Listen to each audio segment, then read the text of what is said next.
Hello friends, எல்லாருக்கும் வணக்கங்க. கலாஸ் ரெசிபியில் இன்னைக்கு கரம் மசாலா எப்படி பண்ணுறதுன்னு பார்க்கலாம் வாங்க.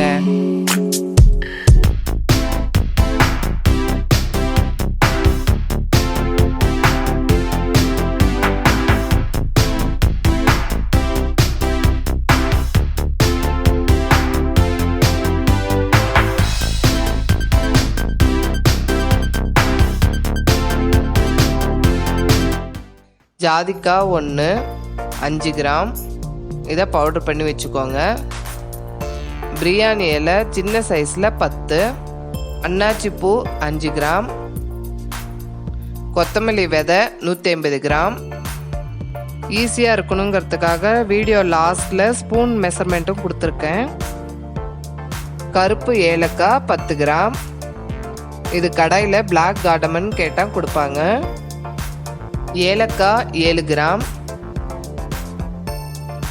லவங்கம் 10 கிராம், மிளகு 10 கிராம்,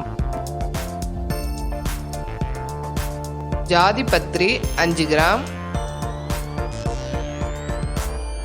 சுருள் பட்டை 10 கிராம்.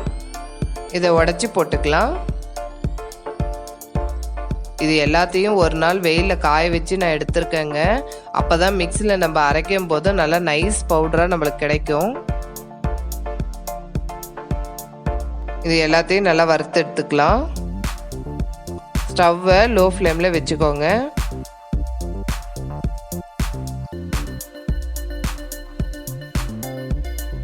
வறுத்துட்டோம். இதை மிக்சி ஜாரில் சேர்த்துக்கலாம்.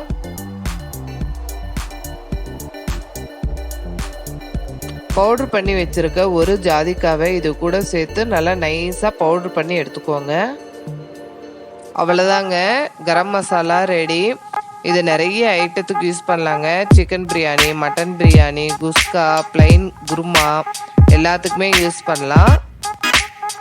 இதை நீங்கள் ட்ரை பண்ணி பார்த்துட்டு உங்களுடைய கமெண்ட்ஸை எனக்கு ஷேர் பண்ணுங்கள். இந்த வீடியோ உங்களுக்கு பிடிச்சிருந்ததுன்னா கலாஸ் ரெசிபிக்கு சப்ஸ்கிரைப் பண்ணுங்கள். பெல் ஐக்கானை கிளிக் பண்ண மறந்துடாதீங்க.